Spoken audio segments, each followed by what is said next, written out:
Proyecto aquí en pantalla, este tuit que acabamos de poner. Última hora. El fiscal general de la Corte Penal Internacional pide órdenes de arresto internacionales contra altos oficiales israelíes y líderes de Hamas. El primer ministro Benjamin Netanyahu, el ministro de Defensa Yoav Galant, el líder de Hamas en Gaza, Yahya Sinwar, no sé bien cómo se pronuncia, perdonad, el comandante de las brigadas Al-Qassam, Mohamed Deif, y el líder del buró político de Hamas, Ismael Haniyeh. Esta es la actualización en concreto. Vamos a hacer una cosa, Pablo. Te voy a dejar a ti solo unos minutos, voy a actualizar un par de cosas y voy a contactar con Ángel a ver si estaría disponible, ¿vale? Claro, claro. A ver, que si no puede. Tú tranquilo, tú Vale, si hasta no puede, ahora si vas puede respondiendo que. preguntas y tal. Sí, claro, claro, claro, claro. A ver, efectivamente aquí ya lo hemos dicho. Entonces es pide órdenes de arresto. Quiere decir que a mí me parece, como digo, ahora mismo va a salir a Estados Unidos. Bueno, va a salir evidentemente Israel para denegar que este tribunal tenga ninguna competencia. Evidentemente saldrá a Estados Unidos para. Pues bueno, para decir lo mismo. Pero quiere decir que imaginaos la imagen. Es decir, que están poniendo al mismo nivel de crímenes de guerra y lesa humanidad a los líderes israelíes como a los líderes de Hamas, no estos líderes terroristas. Es bastante fuerte, sobre todo que al final ya son muchos, digamos que la guerra no tiene pinta de que vaya a terminar por ahora, que la campaña militar en Rafah no va de momento no va a terminar, y es que se pueden acumular los disgustos internacionales diplomáticos a Israel. Porque vosotros imaginad que ya con el panorama que tenemos ya están dictando ese tipo de órdenes de arresto y acusaciones. Imaginaos en el momento en el que se puedan abrir las puertas de Gaza y empiecen a entrar periodistas internacionales. Y para que vean el horror que hay y las masacres que hay y el infierno, que al final es un infierno, porque hay que recordar que de momento no sabemos lo que ha pasado exactamente en Gaza, no sabemos cuántos muertos hay, porque claro, la cifra está en 35.000 muertos según el Ministerio de Salud de Gaza, y desde que lleva parada desde hace meses esta cifra, hay 10.000 desaparecidos, o sea que sumaremos esos 10.000 a los 35.000, son 45.000 muertos, pero es que es una cifra que lleva parada meses. ¿Por qué? Porque al final eran los hospitales de Gaza los que llevaban ese recuento. Pero claro, si entre lo que los hospitales están, algunos ocupados, otros destruidos después de operaciones militares israelíes, y otros están colapsados, por ejemplo el de Rafah, pues es que no tienen manera humana de poder contar los cadáveres. Israel ha dado la cifra de 14.000 muertos de Hamas, pero no ha dado la de los civiles, evidentemente. Tienen muy claro cuántos milicianos de Hamas han matado, pero de civiles no, sospechoso. Teniendo en cuenta cuáles son los ratios de muerte de combatientes de Hamas por civiles, que a lo mejor es uno de Hamas por 10 civiles, pues echar las cuentas. Es que, claro, o sea, en el momento en el que se dejen entrar los peritos internacionales y puedan ver lo que ha pasado y se empieza a hacer una investigación de toda la campaña militar en Gaza, es que a ver cómo la reputación internacional de Israel queda. Es que no solamente quedaría marcado Israel, es que Estados Unidos queda marcado. Ha sido el principal apoyo de Israel, y otros Estados miembros europeos, por cierto, hay que recordarlo. Están ahí también, que no se van a ir que no se van a quedar como no cómplices. Es decir, también hay que, como he dicho antes, tú no puedes pretender ser el líder del mundo basado en reglas y luego pasarte por el arco del triunfo ese tipo de cuestiones. Lo digo por Estados Unidos. Por tanto, también la situación para Estados Unidos es complicada, y además en un momento en el que hay protestas estudiantiles por la cuestión de Gaza, las elecciones son en unos meses, no creo que esto, yo diría que todo va peor para la candidatura de Biden. No sé cómo lo veis, no sé si tenéis alguna. Que yo sepa, no. No es contra, además, la pregunta es, perdón, ¿este tribunal ha actuado contra Azerbaiyán por la limpieza étnica de Nagorno-Karabaj? Yo creo que no, pero es que no puede actuar contra países, es contra personas.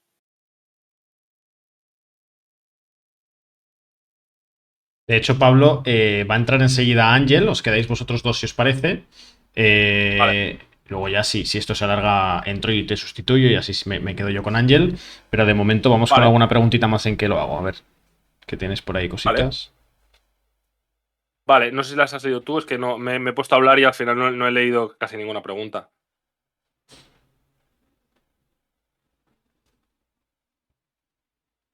¿Los cascos azules podían detener a Netanyahu? No. O sea, esto, como digo, no es un organismo de la ONU y la ONU no va a hacer eso, ni mucho menos. Ni mucho menos. Nadie va a detener a Netanyahu. O sea, no va a pasar. Y está protegido tanto por su Estado como por Estados Unidos.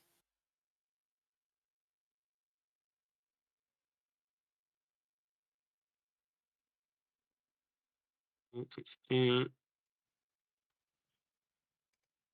Yo no he dicho en ningún momento que quiero que gane Biden.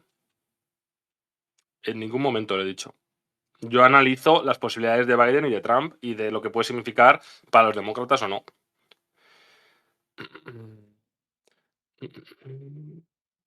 A ver, ¿qué miedo tiene Estados Unidos a Israel? ¿Qué les deben?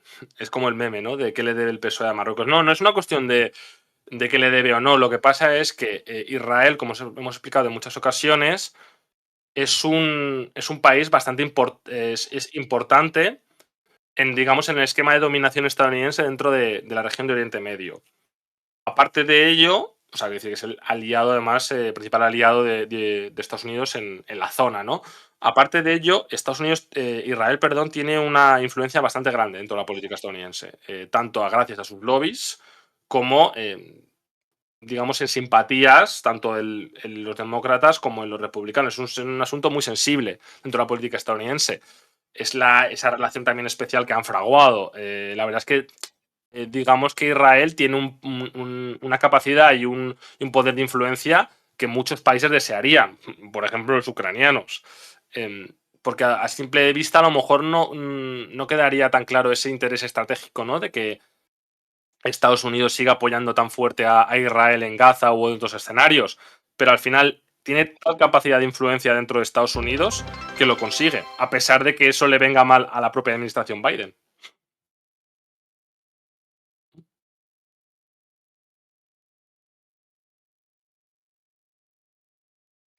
Sí, mientras tanto, A ver, Pablo, te permito que mires un momento Telegram, así reorganizamos, que te comentaba ahí Jorge para reorganizar. Vamos a directo largo, me parece a mí. ah, Y como vamos a directo vale, largo, sí, vamos a tener que hacer vale, transiciones. Y yo de momento hasta las vale, 4, en un principio, podemos estar aquí. vale, Así que dale, esto vale, tiene, dale. tiene pinta de transición tras transición y sobre transición una, me parece a mí, pero bueno. Nada, recordad que estamos aquí analizando, hemos abierto directo hablando de la muerte, confirmando el fallecimiento del presidente de Irán, de Raisi. Era de por sí un directo urgente, por supuesto, por el contenido y por la relevancia que tiene tanto en la política interna iraní como en la política exterior iraní, entre otras cosas, porque también ha fallecido en ese mismo accidente de helicóptero el ministro de Asuntos Exteriores. Y vamos a continuarlo porque seguimos teniendo noticias muy importantes. La verdad es que desde ayer, entre la crisis diplomática entre España y Argentina, que estuvimos ayer hablando de ella y que esta noche probablemente volvamos, si es que nos seguimos ahora después hablando de ese tema. Y entre la... qué más estamos analizando? Ah, bueno, claro, evidentemente que la Corte, a ver si no lo digo mal, la Corte Penal Internacional ha pedido la detención de Netanyahu y de líderes de Hamas. Y esto es muy importante. Esto es decisivo, esto es muy grave. Esto, a pesar de que Israel no la reconozca, no reconozca su legitimidad en este campo, es evidentemente un detalle importante. Gracias, por cierto, ahí a Chechu por renovar su suscripción. Son 10 meses ya con nosotros en el nivel 1. Gracias a todos los que os estáis suscribiendo. Estamos a una suscripción del primer bloque, del objetivo del primer bloque que nos habíamos marcado para el día de hoy. Vamos a llegar a esas 750, me imagino, en los próximos minutos. De todas formas, nosotros vamos a seguir, vamos a hacer más bloques de directo aquí, porque en un principio esto era para analizar el fallecimiento del presidente de Irán, pero por supuesto, pues lo vamos a ampliar porque las noticias nos obligan a hacerlo. De momento, Edith, lo que sabemos o los reportes que tenemos indican claramente hacia un accidente por las condiciones climatológicas. Pero nada, ya sabéis que si queréis hacer posible el trabajo que hacemos aquí en Twitch, ya sabéis que lo hacemos permanentemente. Estamos haciendo directos todos los días, de hecho tenemos ya el calendario organizado, ya sabéis, desde este mes de mayo, desde el lunes pasado empezamos a aplicar ese calendario con más contenidos y con bastante más organización y bastante más orden temporal o cronológico si se quiere, y eso ha sido básicamente gracias a vosotros. Si queréis hacer posible que sigamos haciendo el trabajo que hacemos en esta plataforma, lo podéis hacer con vuestras suscripciones, suscribiéndoos aquí al canal de Twitch. Recordad, podéis suscribiros con la sub de pago, podéis regalar suscripciones, podéis donar bits y cheers, que eso nos viene muy bien porque en el reparto con Twitch nos quedamos prácticamente todo lo que nos donáis ahí con los bits, y también podéis suscribiros con Prime, esto siempre lo recuerdo. Las suscripciones con Prime son totalmente gratuitas. Las tienen disponibles aquellas personas como Aletosa, que acaba de debutar con Prime aquí en el canal y nos ha hecho llegar a esas 750. Ahora vuelvo con eso. Pero básicamente las suscripciones con Prime las tienen disponibles aquellas personas que sean ya suscriptoras de la plataforma Amazon Prime. Tienen disponible, entra dentro de ese paquete de suscripción, una suscripción totalmente gratuita a cualquier canal de Twitch, que aunque a ti no te cueste nada, a nosotros económicamente nos apoya bastante. La han escondido un poquito, ¿vale? Últimamente la gente no la encuentra. Le tienes que dar a, como he puesto ahí en el chat, mejora tu suscripción, suscribirse gratis, suscribirse con Prime, mejora tu suscripción, suscribirse gratis, suscribirse con Prime. Y recuerda, las suscripciones con Prime, estas mismas, tienen una desventaja, que es que hay que renovarlas todos los meses manualmente. No se renuevan automáticamente como las de pago, motivo por el cual también las recomendamos. Eso significa que una vez tú te suscribes con Prime al canal de Descifrando la Guerra, cuando pasa un mes tienes que renovarla manualmente. Tienes que volver a hacer todo el proceso. No pasa nada, sigue siendo gratis y no te afecta en absoluto. Lo único que te tienes que acordar de hacerlo, que es un poco aburrido, pero bueno, para eso te lo recordamos también nosotros. Gracias, por cierto, ahí a Jordi Sco por su segundo mes aquí con Prime, justamente renovándola. Y gracias a ese apoyo que nos habéis estado dando, es que hemos podido hacer este calendario de Twitch, calendario actualizado por fin, con más contenidos de los que hacíamos antes del mes de abril, y que empieza con los directos los lunes a las 12 del mediodía, que en teoría es exclusivo para suscriptores, pero hoy ha tenido que ser directo de urgencia y evidentemente lo hemos hecho abierto para que todos podáis enteraros de lo que está pasando. Tenemos los directos nocturnos de actualidad, que es a lo que muchos estaréis acostumbrados, esos directos a las 8:30 de los lunes, martes, miércoles, jueves y los domingos. La Mañanera, ese programa del martes y el jueves a las 3 de la tarde, en el cual Ángel los jueves y yo mismo los martes actualizamos todos esos temas que por escaleta y por urgencia de otros temas se quedan fuera. Yo en concreto los martes hablo de América Latina y Ángel hace un poquito más variadito, más Asia-Pacífico, más Asia Central, estos temas. Y después los viernes, que tenemos de nuevo Café con Descifra, exclusivo para suscriptores, y El Mundo al Detalle unas horitas después. Esto ya anticipo que lo vamos a cambiar un pelín, lo del viernes, ¿vale? Por unas cuestiones de la propia, ya lo diré, de la propia logística de Twitch, que exige que te separes los directos 4 o 5 horas, ¿vale? Porque si no hay un tema con las notificaciones, la gente no se entera de que estamos haciendo el directo y se lo pierden, muchos os habrá pasado. Y lo que probablemente hagamos sea adelantar un par de horas ese Café con Descifra de los viernes, quizá a las 10 o a las 11 de la mañana, y atrasar quizá una horita el del Mundo al Detalle, ¿vale? Os lo confirmaremos en los próximos días. Va a ser básicamente algo así, no es un cambio mayor, simplemente adaptarnos a la logística de la plataforma en la que estamos haciendo el contenido, porque justamente Arnialdo, sí, este último viernes hubo el Mundo al Detalle a las 3, pero a muchos no os llegó la notificación porque os había llegado previamente la de Café con Descifra y hay que dejar unas horas de distancia. Eso no lo sabíamos, nos lo confirmaron desde Twitch el mismo viernes por la tarde. Así que nada, gracias a todos en cualquier caso por el apoyo, que sería el trabajo que hacemos imposible sin él. Desde luego, ha habido bastantes suscripciones en estos minutos, no me han saltado los nombres, ya lo aviso. A veces me saltan más tarde, a veces me dice que ha sido una suscripción anónima, entonces no os he podido agradecer a unos cuantos esa suscripción, pero bueno, en los próximos minutos supongo que nos actualizará y ahí os podré agradecer como corresponde y como os merecéis. No sé, Pablo, en qué ha quedado la cosa, no sé si al final va a entrar, sí, me parece que va a entrar Jorge y Ángel, vamos a ver que intento aquí hacer la transición, no sé si Jorge y Ángel estáis aquí. Sí, estamos aquí. Vale, pues perfecto. Pues en cuanto pongáis la cámara, yo hago la transición y os dejo aquí. Al cambiar de canal se nos quitó. Ahí veo a Jorge y veo también a Ángel. Perfecto. Vale, pues dadme un momentito, chicos, que termino la transición. Mientras tanto podéis hablar. Se me va a ver a mí solo, pero ya podéis hablar vosotros como una voz de ultratumba. Vale. ¿Ha dejado Pablo alguna pregunta así pendiente que podamos ir tratando? Prácticamente todas porque no hemos llegado a... Había Perfecto. muchísima actividad en el chat, entonces cualquier cosa que veáis, sentíos libres de tocarla porque la verdad que ha sido bastante caótico esto. Vale, Ángel, te la lanzo a ti. ¿Veis imposible que Estados Unidos pacte un juicio a Netanyahu o alguna solución similar siendo año electoral allí? Pues estamos ya Sí, sí. con el directo. Sí, sí. Que pacten algún tipo de juicio. Sí. No, Estados Unidos al final no está en la Corte Penal Internacional, entonces dudo que vayan a participar de cualquier tipo de movimiento dentro de la propia institución. En plan, harán presiones, pero yo creo que la cuestión es que al final la orden es un poco... va a quedar vacía, en parte, pienso. ¿Se me está cortando demasiado? No. Si te puedes acercar un pelín el audio, Ángel, lo único que te pediría. Vale, sí. Es que no he puesto el micrófono además. Ah, vale. Sí, porque se te escucha un poquito bajo, es lo único. A Jorge se le escucha bien, así que nada. Vale, chicos, os dejo entonces aquí, ¿vale? Vale. Ok. Venga, Vale, sí. suerte. Vale, nos preguntan en general, ¿qué consecuencias reales puede tener esta orden de la ICC? Sí. A ver, la cuestión de la orden de arresto A ver si te ha cortado. Es que ahora cuando conecte el micro se le va a calar un poco. A ver. En GNPI, que es... Ahí está. No, de hecho ahora se la ha congelado del todo. Ya está, Ángel.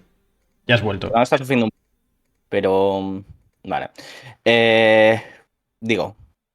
lo relevante de esta orden de arresto, que ahora tiene que confirmarse y que ha sido mandada por parte del fiscal general, es que todos los países firmantes, digo, tienen que cumplirla, ¿no? Básicamente que si Netanyahu aterriza por ejemplo, en Francia o en España, las autoridades pertinentes, los propios jueces, no hace falta que el gobierno lo haga, pueden presentar esa orden de arresto, simplemente cogerla y mandar a las autoridades, ¿no?, a las fuerzas del orden, a que lleven a cabo ese arresto y pongan en custodia a esa persona, ¿no?, para que sea juzgada en base a los tribunales competentes. Entonces, el tema es que hay muchos países que son firmantes del Estatuto de Roma y en general de estos tribunales. Es decir, prácticamente todos los países de África, todos los países de Europa. Hay excepciones, por ejemplo, India, China, Rusia, Sí, Estados Unidos. Quería señalar que ya tenemos precedente de que no se cumpla. Por ejemplo, al-Bashir, que también fue juzgado por la ICC, lo mismo en términos no muy distintos en realidad, pudo visitar Sudáfrica, que es un firmante del Estatuto de Roma, y si no hubo un momento de arresto. Igualmente, Putin, que también está ahora mismo bajo una orden también en ese ámbito, tampoco, Sudáfrica, por ejemplo, ya ha dicho, de hecho fue algo de polémica el año pasado, que si Putin fuera tampoco se le iba a arrestar. Depende, es un poco dependiente. En principio hay algo de obligación, pero depende según qué país y de quién sea. Sí, a ver, quiero decir, por un lado, que lo están diciendo, pequeñas excepciones. Es verdad, claro que no son pequeñas excepciones. Son la minoría en cuanto a número cuantitativo de países, pero evidentemente en cuanto a peso, tanto de potencias como de relevancia, ¿no?, y además de población también a nivel mundial, pues sí, es decir, al final los países que no son firmantes y que no aceptan esa jurisdicción son más importantes. Pero, por ejemplo, el hecho de que Netanyahu no pudiera pasearse por Europa tiene importancia. Lo que decías, ¿no? Por ejemplo, Putin no pudo ir a la cumbre de los BRICS porque existía la posibilidad de que las cortes sudafricanas llevaran a cabo esa orden de arresto. Evidentemente, el gobierno no quería meterse en ese conflicto de intereses, ¿no? Porque además, dentro de la Constitución sudafricana, por la cuestión del apartheid y por la situación que supuso cuando se formuló la Constitución, el peso de lo que es la legislación internacional en la misma está como muy claro. No recuerdo exactamente el caso ¿dices de al-Bashir? Sí. No recuerdo especialmente el caso de al-Bashir, pero sí, es decir, al-Bashir es verdad que siempre ha estado durante muchos años en la lista, ¿no?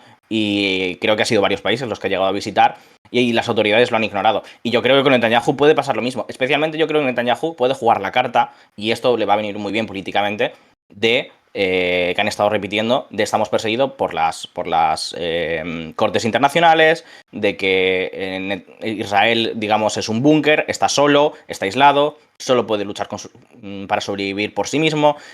Toda la idea de una lucha existencial, que es un poco la narrativa que han estado articulando y lo cual une, por así decir, a toda la sociedad israelí. Y vamos, por ejemplo, esto lo hablaba yo recientemente, que Netanyahu podría marcarse voy a viajar a uno de estos países solamente para demostrar que yo estoy por encima de la ley, para demostrar que estas órdenes a mí no me afectan. Por ejemplo, podría hacerlo perfectamente en Alemania. Alemania sería un país muy seguro porque ya te digo que los propios órganos y el propio gobierno no va a permitir un arresto de un líder, digamos, el líder del Estado judío, por su historia y por su política exterior, por su orientación, y directamente también por la presión de Estados Unidos. Entonces, al final, yo creo que, por así decir, pues eso, como hemos dicho, esa orden va a quedar bastante vacía en cuanto a la capacidad de implementarla. De hecho, mira, voy a ponerte exactamente que lo he buscado un momento. El representante del legislativo en Sudáfrica dijo, defendiendo el no haber arrestado en su momento al Bashir en 2015, que no hay obligación bajo la ley internacional y el Estatuto de Roma de arrestar a jefes de gobierno o de Estado que estén todavía en servicio de estados que no forman parte de la Corte. No sé si Israel forma parte de la Corte. No, ¿verdad? Israel no. Y claro, ese también es el conflicto, de hecho, porque Hamás, ¿no? Y los líderes palestinos siempre han dicho de que ellos están dispuestos a ir a las cortes de justicia internacionales y aceptar sus resultados. Eso lo han dicho bastante repetidamente, digamos, por ejemplo, para investigar ciertos crímenes, por ejemplo, la propia Corte Internacional de Justicia, etc. Aquí el conflicto está, ¿no?, en que se viene a decir que los países que no son firmantes no están bajo la jurisdicción de la Corte. La cuestión es que aquí no estamos hablando de los propios países firmantes, sino en los que sí que son firmantes, que es donde ocurre los actos, esos crímenes. Esa es la lógica que ha seguido Estados Unidos y el resto de países occidentales, por ejemplo, con Ucrania y Rusia. Es decir, ¿por qué se presentó la orden de arresto contra Putin? Porque eran crímenes que ocurrían dentro del territorio ucraniano, que sí es firmante de la Corte Penal Internacional. Y como Ucrania sí que es firmante, se considera que los actos cometidos por los líderes políticos de Rusia son perseguibles. Esa es la misma lógica que se está siguiendo con la cuestión de los territorios ocupados, que sí que son firmantes de estos estatutos. Es decir, Gaza y Cisjordania, ¿no?, como unidad, como parte de la autoridad palestina, sí que son firmantes y por lo tanto ahí sí que se pueden perseguir esos crímenes. Por lo tanto, es la idea de que estos líderes, tanto Netanyahu como Galán, hay jurisdicción para perseguirles por lo que han hecho dentro de Gaza. Entonces, y aquí estamos viendo un poco esa hipocresía de Estados Unidos de que acepta esa lógica para Ucrania y contra Putin, pero no la acepta para Israel en Palestina.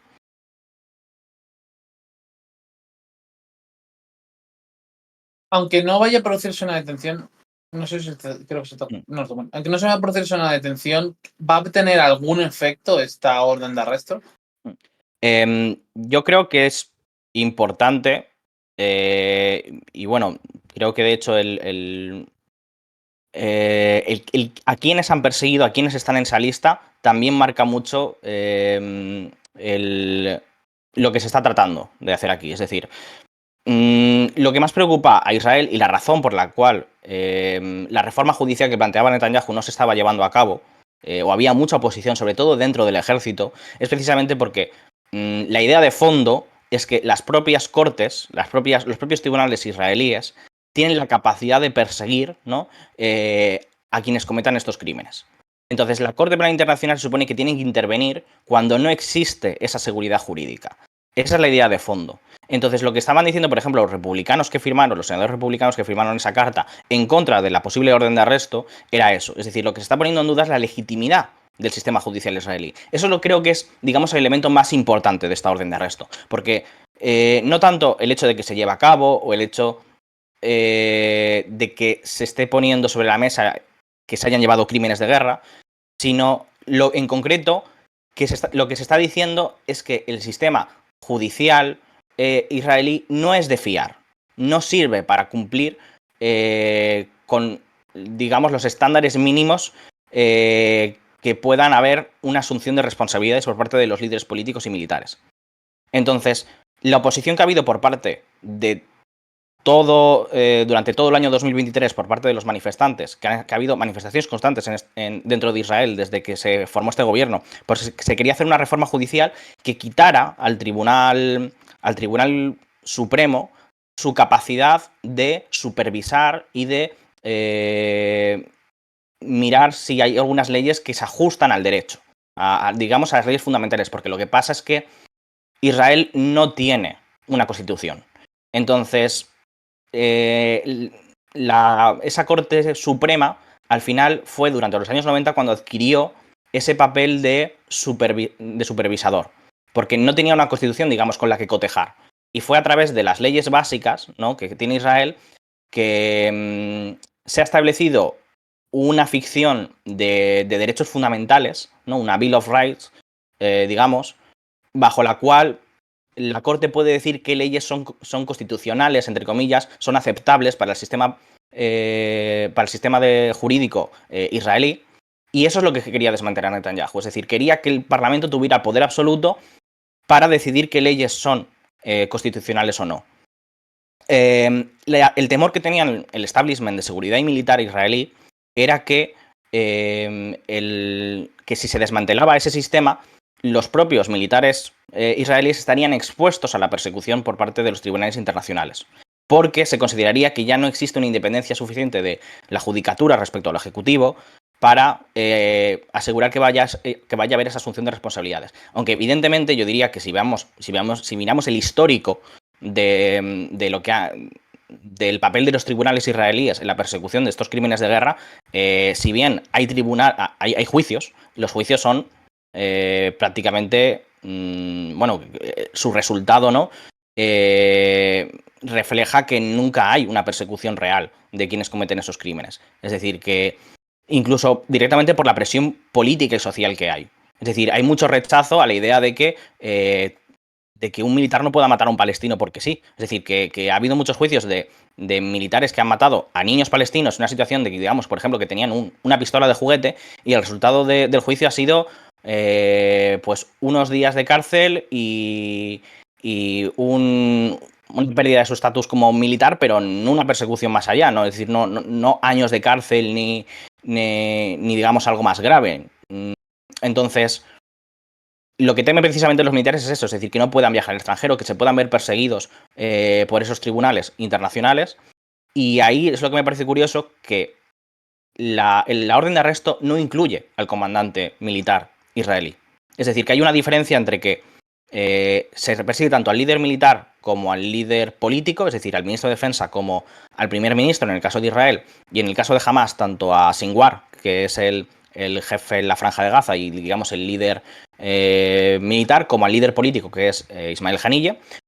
Pero en el caso de Hamas también se persigue a Mohammed Deif, que es el comandante de las brigadas del Qassam. Mientras que en el caso de Israel no se persigue a Halevi, que es el jefe de las Fuerzas Armadas. Entonces, a mí esa diferencia me parece fundamental a la orden de que lo que está tratando de hacer el tribunal es diferenciar entre el liderazgo, entre la cúpula del gobierno, ¿no?, el liderazgo político, y los líderes militares. Entonces, al no perseguir a Halevi, lo que de cierto modo está diciendo el tribunal es, bueno, quizás son los políticos los que, digamos, están escudados y no son perseguidos judicialmente dentro del sistema de israelí, pero aún hay suficiente seguridad jurídica para no perseguir a los líderes militares. Es decir, hay suficiente seguridad jurídica para que no pongamos órdenes de arresto sobre coroneles, sobre generales, sobre, digamos, el aparato militar israelí. A ver, te han hecho varias preguntas de todo esto, que no quería cortarte. Bueno, por un lado, piden que se aclare. ¿La petición de arresto del fiscal implica que estas personas ya podrían ser detenidas o tienen que haber algún tipo de proceso, aprobación por alguien más? Y luego te preguntan, por dejar, porque esa creo que va a ser corta relativamente, y luego te preguntan cuán religiosa es esa Bill of Rights que estabas hablando antes de Israel, o cuán liberal es el Estado israelí. Te dejo esas dos cosas ahí. Sí, sí. No conozco en concreto cómo funcionan los entresijos de la Corte Penal Internacional, pero sí entiendo que el fiscal general, una vez pone sobre la mesa la petición de orden de arresto, simplemente es una cuestión, digamos, burocrática.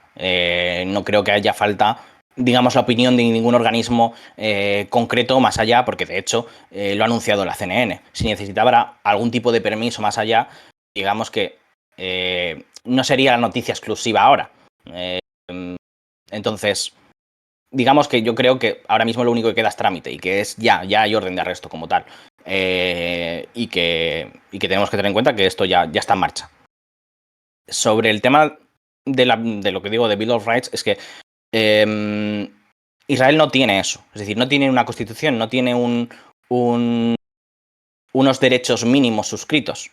Y esa era la lógica fundamental que se siguió durante la Nakba, ¿no? Y durante la primera guerra árabe-israelí, en el 47-48. Es decir, el primer ministro, Ben Gurión, lo decía él mismo, no quiero estar constreñido, digamos, por un aparato judicial que me impida llevar a cabo cosas, ciertos actos, que evidentemente bajo la ley internacional de los crímenes de guerra y bajo cualquier mínimo, ¿no?, de derechos básicos no son judicialmente correctos, evidentemente son perseguibles. Digamos, todo el tema de las transferencias. El movimiento sionista planeó y creó una serie de comités, de hecho, para llevar a cabo la limpieza étnica. Y eso lo que buscaban con que no hubiera una constitución era que precisamente el Ejecutivo israelí tuviera libertad de acción, para que no pudiera ser constreñido por ese aparato judicial, por esos derechos mínimos. Y no será hasta los años 90 cuando se aprueben con los gobiernos laboristas de Rabin, si no recuerdo mal, en 92-93, una serie de leyes que son leyes básicas que establecen, por ejemplo, el derecho a la ocupación. El derecho a la ocupación es el derecho a desempeñar cualquier tipo de trabajo, a tener libertad, ¿no? Digamos, esas libertades más de corte liberal, individual, de los derechos mínimos del individuo. Es decir, de libertad de movimiento, libertad de autonomía, libertad sobre el cuerpo, etcétera, etcétera. En ese sentido, lo que tenemos es que a nivel de esos derechos básicos sí que son más de orden liberal, pero en la fundación del Estado de Israel hay una serie de compromisos religiosos que afectan al ámbito personal, digamos, del derecho más relacionado con cuestiones como el matrimonio, los entierros, que están básicamente dentro de lo que es el aparato religioso. Es decir, hay tribunales, tanto tribunales talmúdicos, que son tribunales judaicos básicamente, tribunales de la Sharia para los musulmanes, tribunales también cristianos para población que siga esa orden de fe, etc. Entonces, en ese tipo de franja, ¿no?, del derecho, tú, si te quieres casar, tienes que ir a ese tipo de tribunal. Si quieres cuestiones de herencia, cuestiones de, como digo, del entierro. Los cementerios, por ejemplo, son administrados por órdenes religiosas. Entonces, ahí hay, digamos, una convivencia entre esos dos, entre esas dos entidades. Porque, por un lado, Israel es muy liberal en el otro sentido, pero por el otro lado mantiene toda una esfera que está controlado por los aparatos religiosos ortodoxos y que constriñen bastante pues esa capacidad. Por ejemplo, pues si tú te quieres casar, necesariamente tienes que recibir esa aprobación. Y de hecho, eso impide que, por ejemplo, haya matrimonios mixtos mayoritariamente.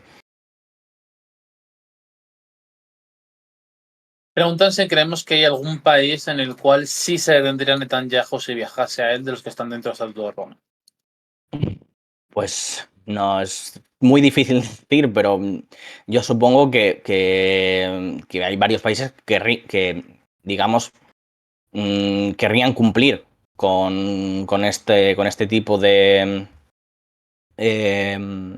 de órdenes judiciales porque tienen mucha importancia dentro de tanto el ordenamiento jurídico internacional como dentro digamos, de la seguridad jurídica interna que tiene que mantener el país. Entonces, por ejemplo, países como España, digamos, pienso, Irlanda,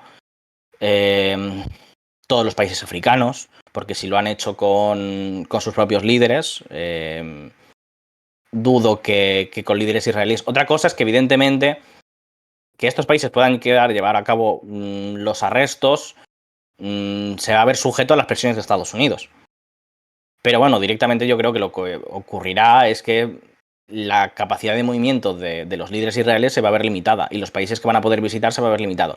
Ahora, a mí lo que me parece más importante es lo que creo que se va a mostrar por parte de Estados Unidos. Es decir, yo creo que aquí se va a revelar esa contradicción creciente entre el orden internacional liberal establecido por Estados Unidos y los intereses de la Realpolitik, ¿no?, del propio Estados Unidos. Es decir, desde los años 90, desde el inicio de esa hegemonía liberal estadounidense, lo que tenemos es que, debido al fin de la Guerra Fría, Estados Unidos tenía una potencia para desplegarse enorme, pero tenía una serie de limitaciones por el derecho que ellos habían creado, ¿no?, que ese sector de la republicana más, lo que eran los neoconservadores, venían a decir que era una camisa de fuerza a la capacidad de Estados Unidos de ejercer su poder absoluto, ¿no? Y ese debate sobre el tema de la camisa de fuerza es en lo que principalmente es en el 99 con Kosovo, cuando se rompe por primera vez, porque se pasa por encima al Consejo de Seguridad, pero se ve ya totalmente vindicado con la invasión de Irak en 2003. Y yo creo que en ese sentido lo que vamos a ver es que Estados Unidos cada vez va a desechar más el propio orden internacional que han creado ellos en orden de defender sus intereses particulares en ahora Oriente Medio con el caso de Israel. Y esa contradicción creciente lo que va es a ir rompiendo el orden que se ha construido, igual que en su momento la Sociedad de Naciones, ahora las propias Naciones Unidas y todo el aparato, digamos, judicial y diplomático que se ha construido alrededor. Y de esa manera lo que vamos a ver de cierto modo es que China, como potencia emergente, se va a erigir o se ha tratado de erigir durante los últimos años precisamente como la defensora de ese orden, porque digamos que los vientos soplan más a su favor en ese sentido de tendencia. No sé cómo lo ves tú. Yo pienso en los términos hasta cierto punto parecidos, aunque creo que va a haber porque, digamos, de los múltiples pilares que tiene el orden internacional, que no hay que pensar solamente digamos, en el aspecto legal, legislativo, sino también, por ejemplo, pienso en el orden económico. Yo creo que, sobre todo en este último, no vamos a ver tanto un aprovechamiento por parte de China, sino más bien como un decoupling, no me sale la palabra en castellano. Desacoplamiento. Un desacoplamiento entre, digamos, un orden económico centrado en China y un orden económico, el que hemos tenido hasta ahora, centrado en instituciones que están presentes físicamente en Occidente. Y creo que esto, en general, veo también ese deterioro general de todos los pilares del orden internacional y ese camino, ese tránsito hacia otra cosa. Ya veremos cómo, se habría que hablar de cuál va a ser el punto de ruptura, si lo hay, hacia que se evolucione más, que creo que eso está todavía muy en el aire, pero es innegable que que todo suma, ¿no? Y todos son pequeños golpes que va recibiendo los pilares del orden internacional que van a ir, pues, posiblemente a más en los próximos años y décadas.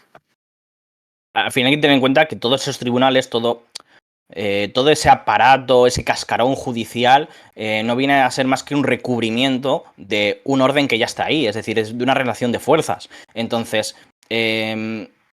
evidentemente, lo que yo creo que vamos a ver es un progresivo desmantelamiento, en tanto en cuanto no responde a los intereses de Estados Unidos, que es quien ha creado ese orden. Evidentemente, no es totalmente unilateral y que eso, digamos, que se va a ver respondido por toda una serie de otras fuerzas que también participan del mismo y va a haber una serie de tensiones internas, porque precisamente, digamos que la apuesta del sector demócrata, ¿no?, históricamente ha sido la defensa de ese mismo orden, es decir, la idea de las democracias contra los autoritarismos, que es la idea que han querido vender de nuevo de la Guerra Fría 2.0, de defender ese orden basado en reglas que tanto han creado, ¿no? Mientras que el sector republicano siempre ha hablado de manera más abierta de que este orden ya no nos sirve, tenemos que construir uno nuevo y tenemos que desmantelarlo. Y simplemente tenemos que ignorar, porque las leyes de comercio ya no nos sirven, China ha demostrado una mayor capacidad, digamos, nos ha ganado en el terreno del libre mercado, ¿no? Y por lo tanto, ahora hablamos de pues todo el tema del dumping o todo el tema de que produce demasiado, ¿no? De que hay un exceso de producción y por lo tanto hay que constreñir la capacidad de China de desplegarse dentro de ese sistema. Entonces, yo creo que lo que se va a ir imponiendo cada vez más es esa opinión republicana de el actual orden no nos sirve. Yo siempre cuando explico en clase el Bien. tema del orden del sistema internacional, siempre hablo de cómo cuando se establece es una foto finish, ¿no? Es ese momento, una foto de ese momento en torno a cómo está la situación, el equilibrio de poder, el balance de poder en ese momento, es en torno a cómo se crean las instituciones. El tema es que siempre la ONU, porque estamos en el sistema basado en la ONU, tiene una naturaleza curiosa, en mi opinión, que es que, por un lado, si formalmente es el orden liberal basado en normas, vamos a decirlo así, ¿no? Esa cara formal, pero luego la propia ONU, especialmente el Consejo de Seguridad, tiene esa otra faceta de que realmente es un concierto de grandes poderes. Porque que es un concierto más semejante al concierto europeo, más semejante a ese otro modelo en el cual, a base del derecho a veto, a estos grandes poderes se les da un estatus diferente, que el cual pueden parcialmente bypassear todo el sistema institucional de la ONU. Es decir, Rusia, por ejemplo, no puede, porque tienes asiento, tienes derecho a veto, no puede ser sancionada directamente por parte de Naciones Unidas, porque se le concede ese privilegio. La cuestión es que, obviamente, ha pasado mucho tiempo desde el establecimiento de las Naciones Unidas, que obviamente cuando hablamos de este sistema de Naciones Unidas no hablamos solo de esa primera carta, sino de todas las demás instituciones que ha ido creándose con el paso de las décadas, ¿no? Inicialmente se ha podido ir quizá adaptando, desarrollando ese institucionalismo centrado en Occidente, vamos a decirlo así, porque lo cierto es que el institucionalismo liberal se ha desarrollado principalmente en Occidente y los restos se han adaptado más o menos al mismo. Y ahora vamos a cómo, como tú bien has dicho, ese institucionalismo ya no sirve para mantener esa posición preponderante de la coalición hegemónica, vamos a llamarlo así, ¿no? Del conjunto de fuerzas que quieren mantener el sistema como está. Y como esto solo tiene dos opciones, o la reforma, que tiene muchos riesgos, o la ruptura, y que hace un algo nuevo. El problema generalmente es que las rupturas, históricamente hablando, han conllevado conflictos, evidentemente. Y ese es un poco la situación también que nos encontramos a nivel global. Vemos en esto, en la situación en Oriente Medio, lo vemos en la situación en Asia, en la situación en Europa, como todos los pilares del orden internacional están deteriorándose. Están todavía no colapsando, quizás es pronto para decir colapsando, pero desde luego en una situación más precaria de la que estaban antes. Y la pregunta es si cuánto más puede seguir acelerándose esto hasta que empiece a haber colapsos, ¿no? O reformas, al menos. Hay más opciones. Sí. Por ahora creo que tantas opciones sobre la mesa, aunque una sea más probable que la otra. Claro, aquí yo respecto a lo que decías, lo que veo es históricamente lo que ha habido es la convivencia de dos órdenes, ¿no? El orden de la posguerra, que es el que dices de esa relación de fuerzas construida por el resultado de la Segunda Guerra Mundial, en el cual tenemos a una serie de vencedores y una serie de perdedores de la guerra, y eso se ve consignado en las Naciones Unidas a través de toda una serie de acuerdos y de esa foto fija que supone el Consejo de Seguridad, ¿no? Como manera de fijar esa relación de fuerzas, ese poder, es como una constitución, pero a nivel internacional, ¿no? Y eso convive a su vez con el orden de Estados Unidos, el orden liberal, que fue construyendo, digamos, desde ese cascarón. Y de hecho eso se ve como muy bien, sobre todo durante los años 90, cuando, por ejemplo, el derecho a proteger. El derecho a proteger es una idea completamente liberal y contraria a los fundamentos de las Naciones Unidas. Los fundamentos de las Naciones Unidas habla de la no intervención en la soberanía nacional. Es decir, digamos que el orden que establece las Naciones Unidas como resultado de la Segunda Guerra Mundial viene a establecer más esa idea de la realpolitik y de los intereses de los estados y de las esferas de influencia, mientras que el orden liberal viene a asegurar la hegemonía de Estados Unidos como ese recubrimiento ideológico de una idea fuerza realmente, que es la capacidad de Estados Unidos de desplegar su fuerza y a través de todos esos mecanismos, ya sea la persecución a través de tribunales, el derecho a proteger, que precisamente se aplica en Yugoslavia, si no recuerdo mal, que es la capacidad de que da, por así decir, Naciones Unidas a un Estado para intervenir sobre otro por esas cuestiones, digamos, que atienden a esa idea de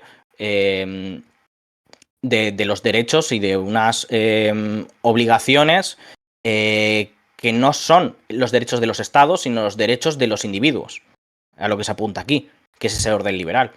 De ¿no? hecho, en ese sentido se suele hablar de sistema y orden como dos temas separados.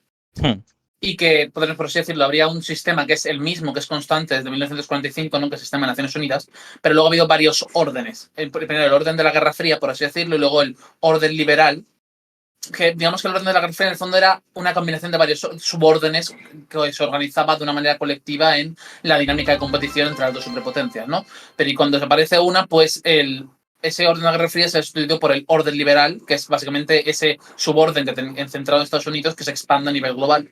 Y ahora pues estaríamos, eso que se hablaría, ¿no? De cuando ese momento tiene esa primera fase de orden unipolar que termina en 2008-2012 y ahora estamos yendo hacia otra cosa que, como siempre decimos, no sabemos todavía lo que es, ¿no? Pero es evidente que encontramos ya un desgaste de ambas cuestiones, ¿no? Del orden liberal y del sistema de Naciones Unidas, que digamos que está dentro del mismo, ese orden liberal, pero que son realmente la macroestructura y la propia estructura del orden, ¿no? Y cómo ambas se van deteriorando a raíz, bueno, del paso del tiempo, del reajuste de poder a nivel global y de, pues, las contradicciones internas, vaya. Ahora sigo, pero creo que tenemos una raid de Spanish Revolution, ¿no? Sí. Así que bueno, bienvenidos. Estamos hablando sobre el tema de las órdenes de arresto de la Corte Penal Internacional, para ponernos en contexto, de la decisión, ¿no? de este tribunal de perseguir tanto a los líderes israelíes, Netanyahu y Galán, que es el ministro de Defensa, como también a los líderes de Hamas. En este caso estamos hablando de Yahya Sinwar, que es el líder de Hamas en la Franja de Gaza, como Ismael Haniyeh, que es el líder político del Buró Político, como en este caso también de Mohamed Dev, que es el líder de las Brigadas Al-Qassam, el brazo militar de Hamas, ¿no? Y bueno, estamos hablando en relación con eso del tema de cómo afecta eso y qué nos dice sobre el orden internacional. También he visto que tenemos dos suscripciones con Prime, AVR y Joserra 211. Así que bueno, muchas gracias y recordad que si queréis apoyarnos como siempre, suscribiros con Prime y además recordad que tenéis que actualizarlo mes a mes. Es totalmente gratis si tenéis Prime de Amazon, pero eso, como que tenéis que renovarlo, tenéis que fijaros cada mes de hacerlo. Es muy sencillo, los pasos están ahí. Simplemente es mejorar tu suscripción, suscribirse gratis y suscribirse con Prime. Acaba de salir Smotrich a reaccionar a lo de la Corte Penal Internacional, por si queremos Qué comentarlo. barbaridad, a ver qué ha dicho.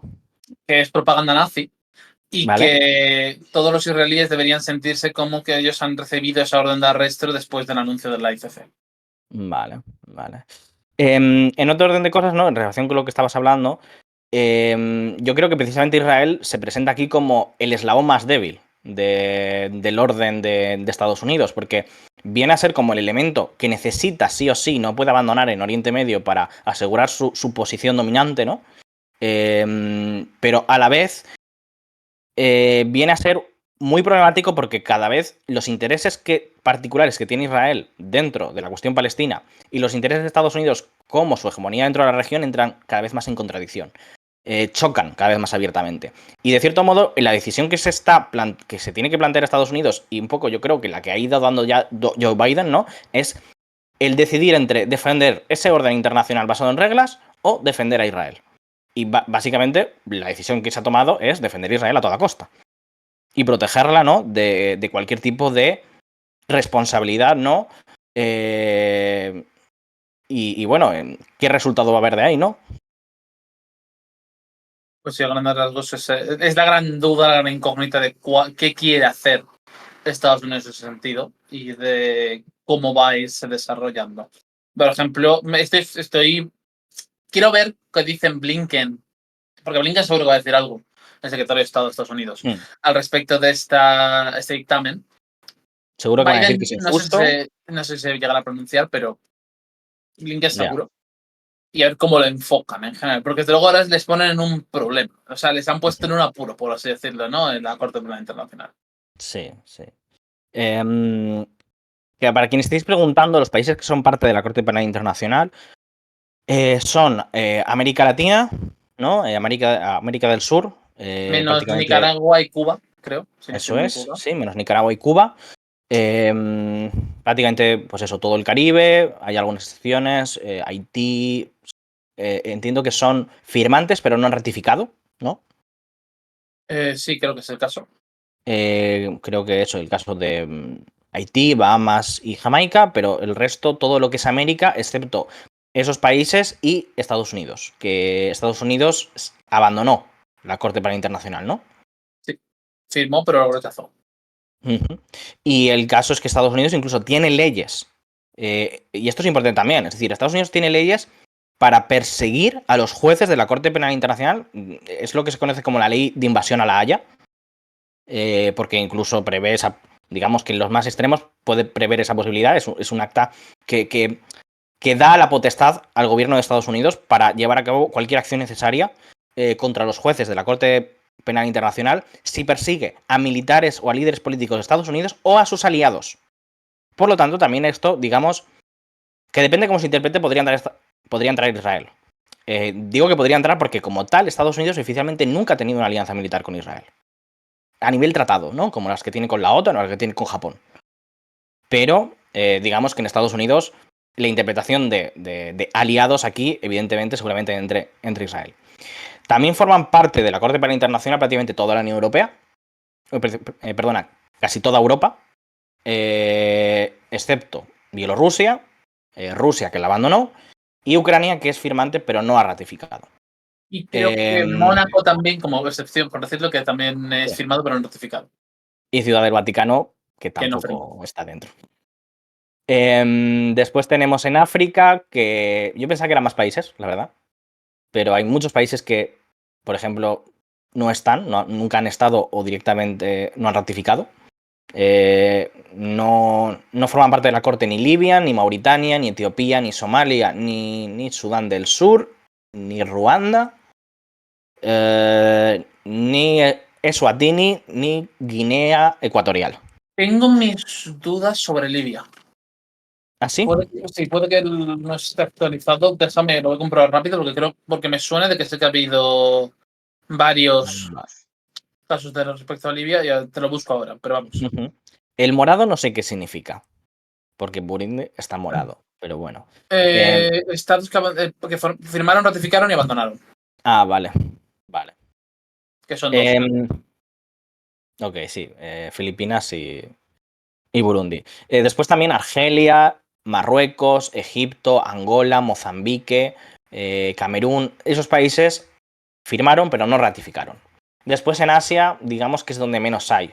Porque ni India, ni Pakistán, ni Kazajistán, ni China, ni Uzbekistán, ni Indonesia, ni Vietnam, ni Laos, ni Brunei, ni Malasia son firmantes de la CPI, de la Corte Penal Internacional. Tampoco Azerbaiyán, ni Turquía, ni Irak, ni Arabia Saudí, ni la propia Israel.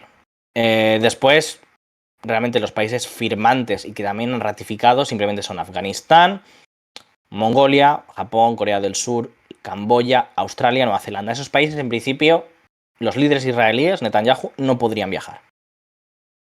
Diría que el más importante de ahí es Australia, realmente. Los demás países no son países a los que suelen viajar líderes israelíes, la verdad. Y bueno, después tenemos también alguno más que son firmantes, pero no han ratificado. Irán, que me parece curioso. Siria, Omán, Yemen, Tailandia. Y eso sería todo, en principio. Hay 124 países en total, vaya. Esa sería la lista. Sí, Corea del Norte no es firmante de la CPI. ¿Podéis proyectar el mapa? Voy a basado en pasarles el enlace de la propia CPI donde Venga. están los países miembros y hay que lo puedan ver. Ahí lo tenéis.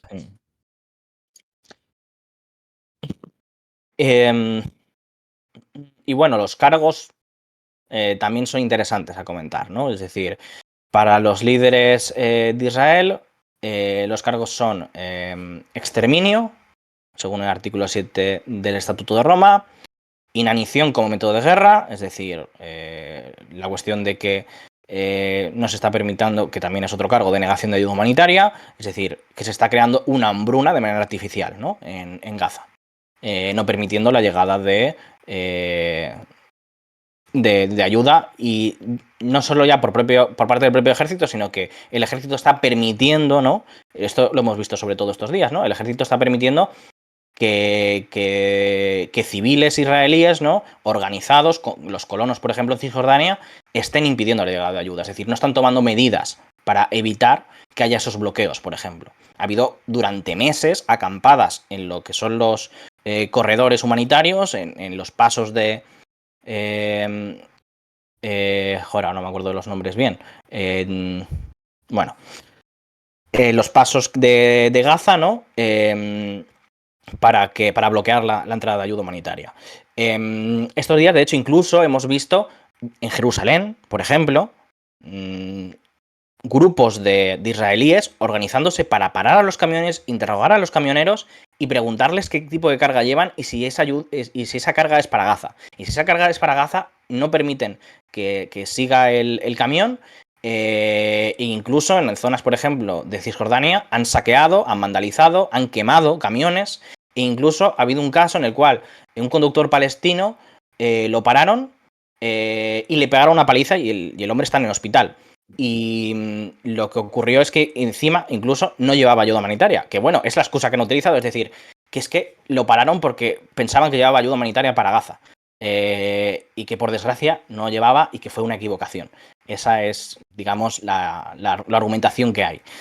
Después, también lo que ha ocurrido, por ejemplo, ayer es que incluso algunos camiones evidentemente ya no paran y han llegado, porque lo que hacen los israelíes es lanzarse sobre los camiones para obligarles a parar. Y por ejemplo, una imagen que vimos ayer fue que algunos manifestantes se ponían delante de los camiones y los camiones no paraban.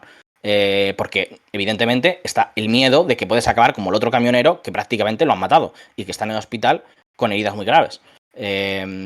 Entonces, evidentemente, pues puede que se den atropellos en este sentido.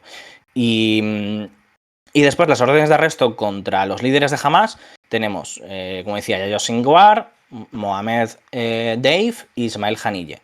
En este caso los cargos son exterminio por el 7 de octubre, asesinato, toma de rehenes y esta quizás sea la parte más controvertida, violación y agresión sexual durante el cautiverio.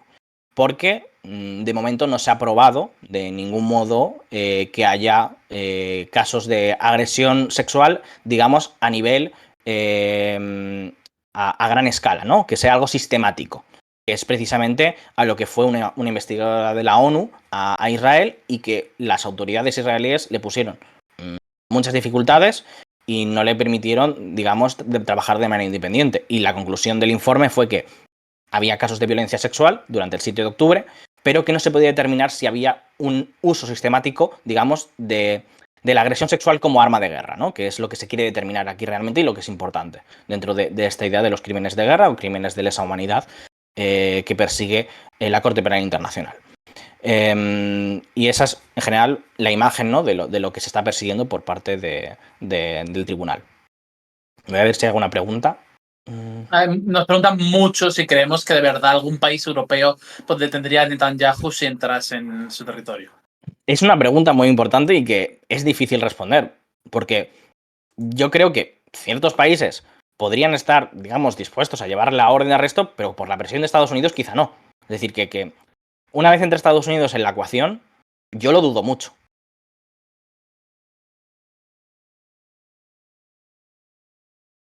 Pero normalmente, digamos que la corte suele funcionar más como disuasión. Es decir, la idea es aquí que lo que va a haber es un aislamiento, que los líderes israelíes no van a poder viajar. En este caso estamos hablando simplemente de dos, ¿eh? Estamos hablando de Yoav Galán, que es el ministro de Defensa, y de Benjamin Netanyahu. Benjamin Netanyahu, el primer ministro. Y aquí hay que tener muy en cuenta que en la Corte Penal Internacional las órdenes de arresto son individuales. Aquí no estamos hablando de estados. De estados hablamos en la Corte Internacional de Justicia, que está juzgando a Israel por genocidio. Pero aquí estamos hablando de personas y eso no desaparece. Es decir, tú puedes dejar la oficina, puedes dejar el cargo y la orden de arresto no desaparece. Nos preguntan también que para tratar, cortar un poco en ese sentido, sobre el otro tema por el que estamos aquí hoy, que es la muerte del presidente iraní Raisi y del ministro de Exteriores y el gobernador de la provincia de Azerbaiyán Oriental y de el imán, no me acuerdo de qué ciudad, en ese accidente de helicóptero que hubo ayer. De Tabriz. De Tabriz, gracias. Y qué pasa ahora, qué creemos que puede pasar, cuán relevante es esto, etcétera. Es bastante relevante a largo plazo, ¿no? Porque digamos que dentro del sistema político iraní esto no es algo que vaya a ser disruptivo en cuanto a la capacidad del gobierno de continuar su labor, ni en cuanto a la dirección de su política exterior, porque eso lo determina el Consejo de Seguridad de Irán, y quien determina ahí la política exterior y los cargos más importantes son la propia Guardia Revolucionaria iraní, que es la que ha llevado la batuta dentro de la política exterior en la región, y el propio líder supremo de Irán, que es la figura más importante, ¿no? Ali Khamenei. Aquí la cuestión importante es que, digamos, que la situación interna y los equilibrios de poder dentro de el establishment, ¿no? Clerical es bastante delicado. Hemos visto que se ha ido estrechando el círculo y se ha ido expulsando de la participación política activa a cada vez más sectores. Hemos visto que incluso los moderados están siendo expulsados en parte y también, por ejemplo, la salida de Rouhani, Ahmadinejad, por ejemplo, también, que no se le permitió ni participar en las elecciones presidenciales. Entonces, se está viendo reducido el círculo de la élite iraní y, por así decir, la estabilidad de ese sector en el poder se está tendiendo a bunkerizar y, por lo tanto, existe el peligro, ¿no? de que no haya una transición tranquila. Y sobre todo en un momento en el cual digamos a medio largo plazo está la cuestión de la sucesión del propio líder supremo, que tiene 85 años, es muy mayor y tiene cáncer. No recuerdo qué cáncer, pero le diagnosticaron con un cáncer y ya se dice que no va a llegar a seguramente. Se decía que no se esperaba que sobreviviera este mandato o el próximo. Este mandato acababa en 2025, si no recuerdo mal. Cáncer de próstata. Me acabo de cortar. Cáncer de próstata. ¿El qué? Cáncer de próstata era. Ah, vale. Me ha venido a la cabeza, simplemente no tiene mayor importancia, ¿no? Pero He dicho bunkerizar, no buquelizar. Sí. Y la cuestión es que Raisi, si bien no podemos asegurar que fuera ya el sucesor, sí que tenía los mejores credenciales, sobre todo en términos religiosos. Era una persona que sí que estaba instruida dentro de lo esperado para alguien que adquiriera, digamos, la posición más alta dentro de esa jerarquía clerical. Entonces, la salida de Raisi, su muerte, pone encima de la mesa bastantes problemas en cuanto a cuál va a ser la sucesión y cómo se va a dar. Está una de los que están por ahí es el propio hijo de Khamenei. Pero la cuestión es que hay rivales también internos y que hay sectores dentro de Irán que son más halcones. según Sí. tengo yo entendido, Raisi era el principal rival de hijo de Jamenei, ¿no? Esa es la Sí. cuestión de la que está clave, que digamos que al haber desaparecido, a pesar de que sí que hay otros rivales, otros que pueden tener en consideración, y quién sabe lo que pueda pasar de aquí al proceso de selección del siguiente líder supremo iraní, la cuestión es que ahora mismo el candidato evidente es el hijo. Y eso da esa perspectiva de esto parece una monarquía hereditaria hasta cierto punto, ¿no?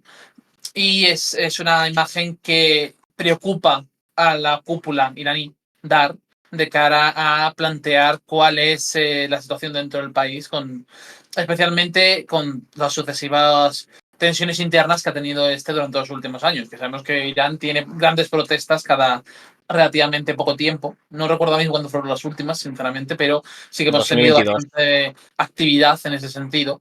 Y por lo tanto, eso, digamos, no es un escenario particularmente favorable que se fuese esa línea tan directa, por así decirlo, sin competición al menos, para esa sucesión. Ahora bien, también nos preguntáis sobre qué pasa ahora, cuál es el proceso a seguir. Pues, a ver, el vicepresidente ya ha asumido en funciones y en los próximos, dentro de 50 días, tienen que convocar elecciones. Y nos preguntáis qué candidatos hay, quién podría ser, no se sabe todavía, no tenemos, son las elecciones inesperadas en ese sentido, ¿no?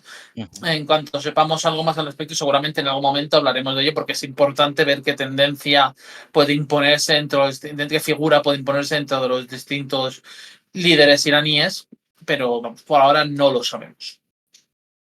A ver, un candidato posible, por ejemplo, es el presidente del Parlamento, que es alguien que, digamos, una figura más conservadora incluso. Creo que sobre todo más halcón en la política exterior. El tema también es la cuestión de, como dices, de las protestas y de la estabilidad, que ahora mismo digamos que el liderazgo de Raisi ya estaba más o menos asentado dentro de Irán, a pesar de que evidentemente era muy impopular su figura. Entonces, ahora con la elección de un nuevo cargo y con las propias rivalidades internas que pueda haber dentro de la cúpula, ahí es donde yo creo que puede haber más desestabilización. También el tema de que el hijo ni siquiera tiene el pedigrí religioso que tenía Raisi o que puede tener o que tenía Jamenei cuando llegó al poder. Entonces eso también, digamos que es otra fuente de preocupación, porque puede generar fracturas dentro de la cúpula del poder. También hay que tener en cuenta que Jamenei cuando llegó, él no era una figura conocida. Es decir, no era alguien que se esperara que llegara ni que estuviera en las quinielas, por así decirlo. Entonces podría ser que se sacaran a otra persona totalmente inesperada, que no sepamos. También Por creo ahora, que también nos preguntan varias veces la versión oficial de Irán por el momento, y no he visto a ninguna figura pública decir lo contrario, es que soy un accidente. No parece que, al menos por el momento, se incline el discurso hacia nada más que eso. no hay ninguna sospecha por el momento. Puede haber las especulaciones que se quiera, puede haber todas las teorías es decir, se han sacado miles de teorías si se quiere, pero de momento es que no hay ningún tipo de prueba que apunte a otra cosa que no sea un accidente.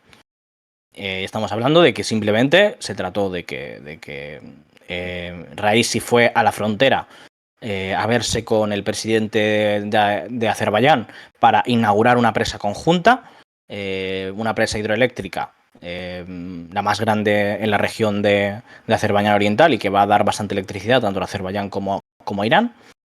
Y simplemente, pues a la vuelta, salieron 3 helicópteros y al principio lo que era un clima despejado se convirtió en una niebla muy densa y se tuvo que hacer un aterrizaje de emergencia, parece ser. También hay que tener en cuenta que es un helicóptero muy viejo, es un helicóptero de 1979, americano, del periodo de cuando los iraníes compraban material militar a destajo de Estados Unidos, y que eso muestra de cierto modo hasta qué punto Irán sigue siendo dependiente del antiguo arsenal que compró el Shah. Y digamos que lo máximo que ha habido de acusación por parte de Irán ha sido eso. Es decir, el hecho de que las sanciones y el hecho de que no puedan acceder a repuestos de Estados Unidos hace que su material pues, no esté en condiciones muchas veces de volar o esté con problemas de funcionamiento muy graves. Entonces, el problema, primero, haber hecho ese vuelo, haber permitido ese vuelo. Segundo, haber utilizado seguir utilizando ese tipo de helicópteros. Tercero, juntar en un mismo helicóptero a tantas personas de importancia, digamos. Estaba el ministro de Exteriores, estaba el presidente y después estaban varios líderes militares, creo que eran 2 coroneles y un mayor, también, si no muy mal, de la Guardia Revolucionaria. Pero en general hay como mínimo una negligencia en protocolos de seguridad por parte de Irán ahí. Y como decimos, si ha sido lo más probable que es que haya sido un accidente. Nunca podremos descartar plenamente lo otro, por supuesto, pero lo más probable es que sea un accidente. Y ahora las consecuencias que tiene, porque ya es un hecho, ya ha ocurrido. Ahora, pues las consecuencias que va a tener para Irán son la clave, por así decirlo. Y quiero decir, el propio rescate en sí mismo demuestra, es decir, digamos que es esa negligencia, es decir, el hecho de que Irán tiene muchos problemas internos en cuanto a despliegue de capacidades de rescate, es decir, que ha tenido que ir un dron turco, que sí que tiene capacidades mayores, con drones de visión de infrarrojos, que no tenían ni helicópteros que tuvieran ese tipo de herramientas para hacer la búsqueda. Entonces, en general, ahí se ve la degradación de los sistemas israelíes, de sus Fuerzas Armadas, y que Iraníes. realmente, aunque sí. No, que has dicho israelíes. Perdón, iraníes, sí. Pues eso, es decir, que al final el ejército iraní, pues evidentemente es muy grande y tiene mucho almacén, pero ese almacén tiene una calidad bastante cuestionable. Y me dicen que ha subido Helms 90 a nivel 1. No sé cómo funciona el tema de los niveles, pero bueno, lo anuncio. No sé si tenemos alguna pregunta más con respecto a Irán. Estoy mirando alguna que no se ha repetido muchas veces. 30.000 presos. Se le conoce como el carnicero de Teherán, pero se habla de 5.000 presos políticos, no 30.000. Durante el 88, si no voy mal. Nos preguntan cómo funciona el sistema iraní en términos generales, qué instituciones tiene y cómo interacciona entre sí, quién tiene el poder, etcétera. Si quieres ahondar un poco en esto. Bueno, a ver, el sistema iraní principalmente, yo no soy el mayor experto aquí, pero digamos que tiene principalmente el poder clerical, que es su máxima institución a través del Consejo de los Guardianes, que es donde se vigila a través del Consejo de los Guardianes y lo que sería la Cámara Alta, que es la Asamblea de los Expertos o algo así se llama, que son los que eligen al líder supremo, por un lado la Asamblea de los Expertos, y el Consejo de los Guardianes es la que supervisa la elección de candidatos a nivel, por ejemplo, de la presidencia o a nivel del Parlamento, es decir, de quién se puede presentar a las elecciones. Y sirven como una línea de veto de mantener, digamos, que tienen que poder defender la propia República Islámica y tienen que adherirse a los, digamos, al ethos ideológico de la revolución islámica. Entonces, digamos que sirven esos mecanismos de control externos, ¿no? Que digamos que no tienen no tienen un voto popular y que funcionan por el orden de ese pedigrí religioso a través del orden del Islam chií, que es más jerárquico que el Islam suní, por el tema de los ayatolás. Y, como digo, la máxima autoridad es el líder supremo, en ese sentido. Y después tenemos el orden legislativo y el propio presidente. Y eso es, digamos, es la legitimidad popular del gobierno, el aspecto democrático, digamos. Por un lado, pues eso, el propio Parlamento, que se elige en elecciones cada 4 o cada 5 años, no estoy seguro. Y Vale. Y el presidente creo que es que también cada 4 o cada 5. Sí, estando yo sé, son cada 4 el Parlamento y el presidente y cada 8 los de la Asamblea de Expertos. Vale.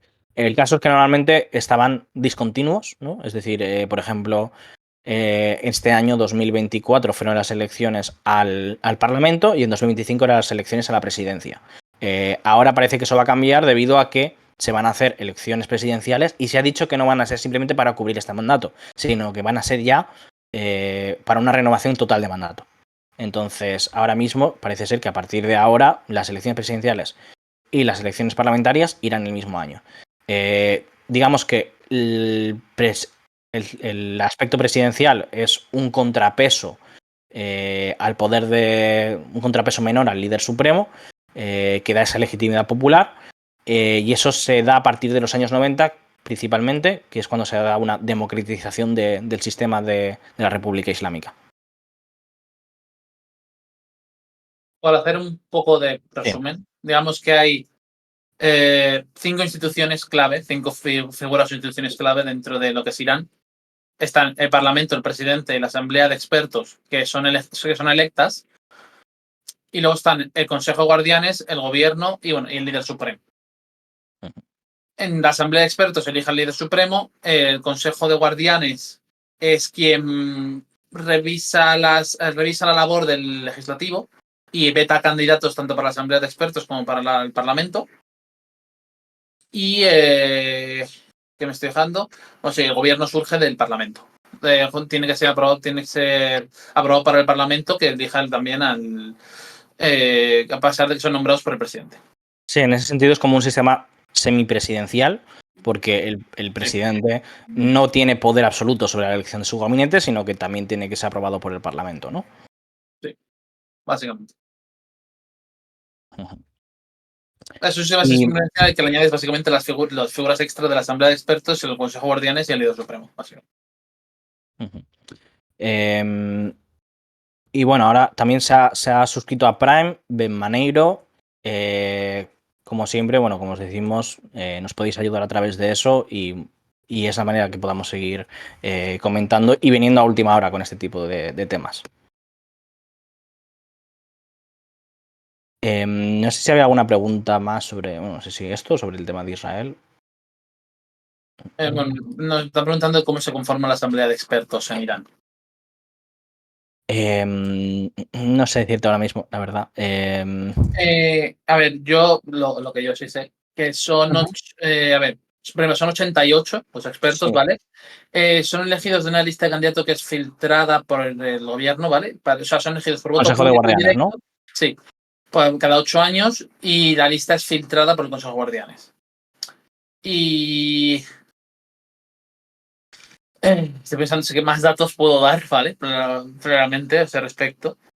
Es importante porque elige al líder supremo y Sí. de hecho Raisi, es decir, bueno, como dije, la Asamblea de los Expertos y el Parlamento fue elegido este año, ¿no? En las elecciones que hubo en febrero, si no recuerdo mal, no, el 1 de marzo fueron las elecciones y se eligió el nuevo Parlamento que tiene una mayoría absoluta, por ejemplo, de principalistas, del sector más conservador del régimen, ¿no? Y después la Asamblea de los Expertos, que como decías es cada 8 años y tocaba este año elegirla. La cuestión es que iba a abrir sesión, su primera sesión durante, creo que el próximo miércoles era, y se iba a volver a elegir a Ebrahim Raisi como el presidente de esa Asamblea de Expertos. Él ya había sido presidente durante la última legislatura, de 2016 a 2024. Y ahora iba a volver a ser reelegido, y eso era importante porque era la capacidad de presidir el órgano que al final va a elegir quién va a ser el nuevo ayatolá, el nuevo líder supremo de Irán. Y el que él ocupara ese cargo, pues era clave. Y ahora va a haber que ver quién le va a sustituir en esa posición. Porque digamos que seguramente vamos a ver una fragmentación y un reparto de asientos entre los sectores que queden en Irán, ¿no? Alguien ocupará la presidencia, pero seguramente no sea el mismo que ocupa el cargo de presidente de la Asamblea de Expertos. Entonces ahí va a haber varios poderes que después pueden entrar en conflicto, en el caso de que muera Jamenei, ¿no? Sí, nos preguntan que por qué se rechazó la candidatura de Ahmadinejad.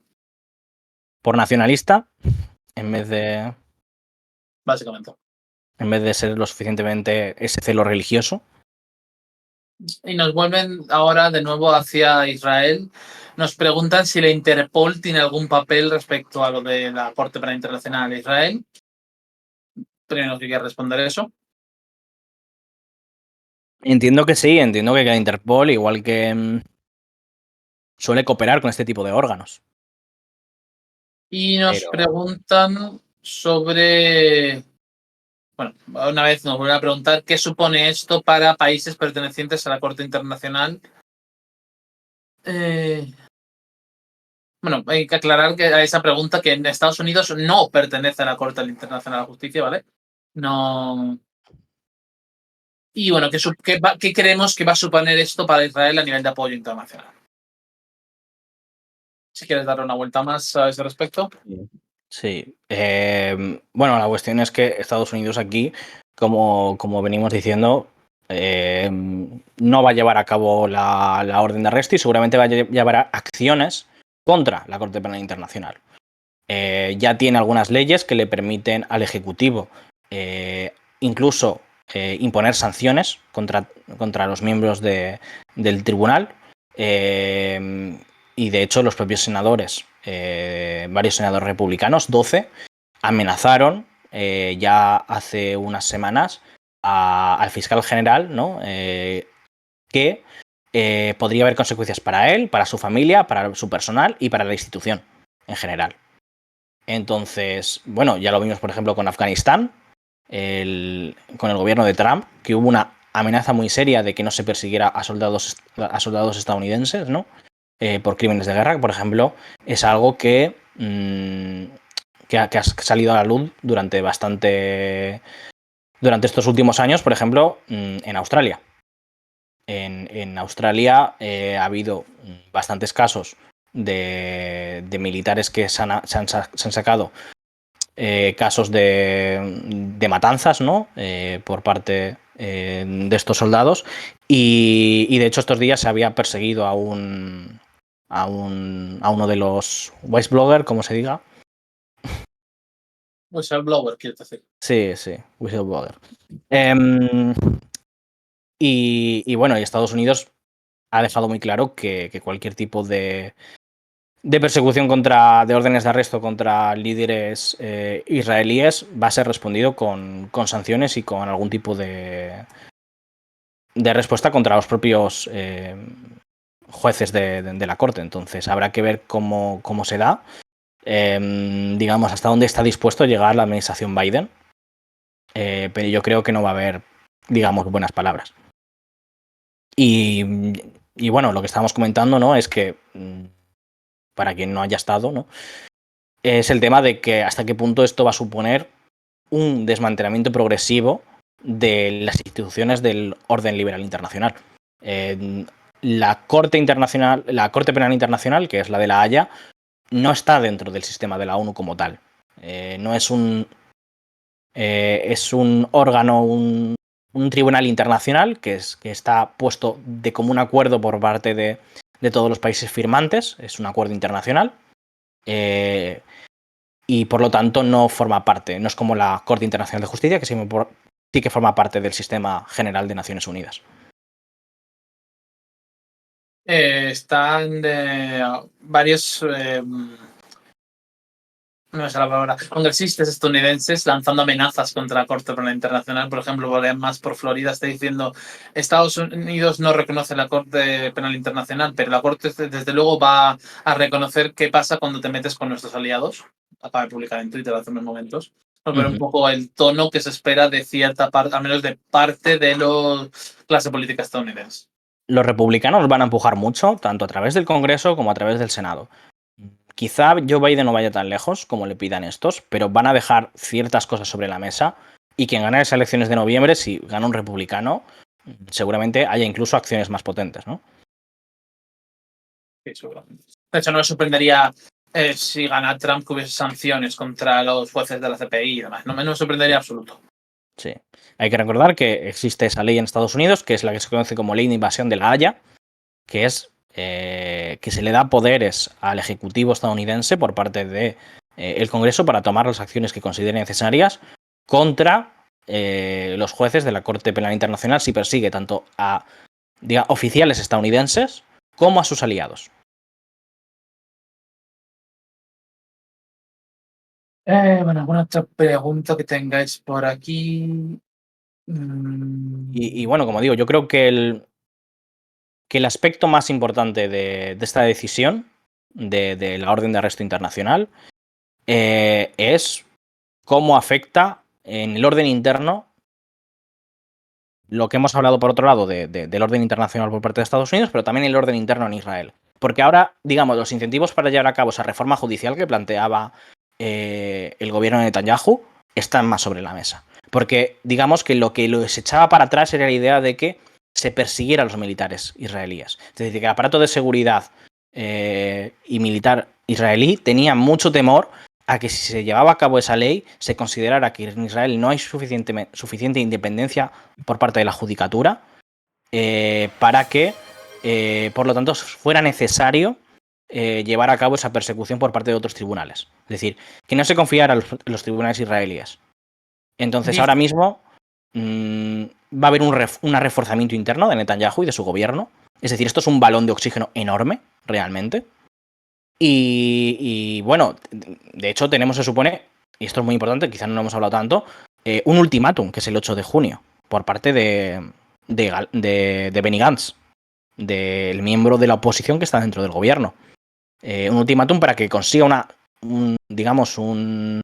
algún tipo de solución a la guerra de Gaza. Un plan para el día después. Entonces, habrá que ver ahí si ahora, en esta nueva situación que se abre, Benny Gantz está dispuesto a ir hasta el final con esa posición. Es verdad que sí que va a haber ciertas críticas, evidentemente, a Netanyahu, de que nos ha llevado hasta aquí. Ha hecho posible que líderes israelíes sean puestos a juicio y en persecución por parte de un tribunal internacional, pero también va a haber un sector muy importante dentro de Israel que lo que va a hacer es el rally around the flag, ¿no? El apoyo cerrado al gobierno ante lo que consideran, ¿no? Pues que Israel está solo, Israel está perseguido por todo el mundo, está esa idea de país asediado que siempre que se ha instalado dentro de la conciencia colectiva de los israelíes y que plantean en ese sentido de como una guerra existencial. Esto es una guerra que determina el futuro del Estado de Israel. Ha salido la PLO, la Organización para la Liberación de Palestina, a decir que los cargos contra Hamas son confundir a las víctimas con los ejecutores. ¿Autoridad Palestina? La PLO, la Palestine Liberation Organization. Ah, bueno, me sigue pareciendo sorprendente que la OLP haya decidido decir eso. Lo he pasado por el grupo, por si quieres mirarlo luego. Hay que recordar que Abbas, las veces que ha aparecido hablando sobre el tema, ha dicho que era un acto, una masacre, que era un acto horrible, que lo del 7 de octubre no había razón, etcétera, etcétera, condenándolo abiertamente. Vale, si había alguna noticia más a este respecto, porque creo que no tenemos más preguntas, pero bueno, ahora en un momento nos sustituye Edu para comentar otras cuestiones. Así que si tenéis alguna última pregunta, pues podemos contestarla aquí rápidamente. Si no, bueno, pues ahora hacemos otra vez transición. Mientras tanto, yo estoy mirando a ver si hay alguna noticia más que haya surgido en estos. Mira, por ejemplo, bueno, siguen más congresistas republicanos. Creo que este es republicano también. Sí. Que esto es dice Mark Molinaro, que es de Nueva York, dice: esto es un error y dañará para siempre la credibilidad de la CPI. No puede haber ninguna duda. El primer ministro Netanyahu es el líder de una democracia y defiende el derecho de Israel a existir tras los horribles ataques del 7 de octubre. Jamás es una organización terrorista responsable de la muerte de miles de israelíes y palestinos. Como digo, es lo más probable que veamos muchos, sobre todo republicanos, en esa línea y a ver cómo se va desarrollando. Nuevamente, como decía antes, estoy bastante interesado por ver qué va a decir Blinken como portavoz del gobierno de Biden y cómo se van a inclinar, cuán dura va a ser su crítica a la CPI, porque yo creo que es indiscutible que va a haber una crítica, y Sí. cuán fuertes se van a hacer algo. Ujú. La cuestión es que ahora mismo, digamos que quedan muy pocos instrumentos de presión. Bueno, a ver, Estados Unidos tiene instrumentos de presión de sobra, pero digamos que los que eran aceptables, ¿no? Por parte del liderazgo estadounidense, que podía poner sobre la mesa, que era la idea de que si Israel no daba una solución, si no daba una respuesta, digamos, para un alto el fuego ya definitivo en Gaza, pues se iba a llevar a cabo estos cargos. Entonces, al final, lo que tenemos es que se ha cumplido el plazo, parece, ¿no? Ahí están los cargos de la Corte Penal Internacional y de momento no hay ningún viso, ¿no?, de que no vaya a haber esa operación a gran escala en Gaza. Y yo creo que esto va a empujar a esa dirección, es decir, de que no va a haber una salida. Y bueno, creo que tenemos ya a Edu por aquí para hacer transición. Edu, ¿me confirmas? Ahora ya me escucha la gente, estoy ya por aquí. Vale. Pues bueno, nos van a preguntar una vez más, ya por cerrar e irnos, qué va a hacer ahora la Unión Europea, si va a presionar a la CPI también, va a pasarse la orden de arresto por el forro. Estoy leyendo literalmente la pregunta, ¿vale? ¿O qué va a hacer la Unión Europea? Bueno, esa es una gran pregunta y yo creo que realmente la Unión Europea, ahí está esa disfuncionalidad entre todos sus miembros, ¿no? Y que va a haber respuestas bastante distintas de unos miembros a otros. Yo creo que digamos que va a haber un sector, ¿no?, el que viene liderando Eslovenia, España, Irlanda, Suecia, que sí que va a aceptar la decisión, y va a haber un sector liderado por Alemania, Austria, Hungría, ¿no?, que no va a aceptar su resultado y que se va a situar al lado de Estados Unidos. Yo creo que a eso va a ir aumentando la brecha, ¿no?, y las diferencias entre los distintos Estados miembros. Si queréis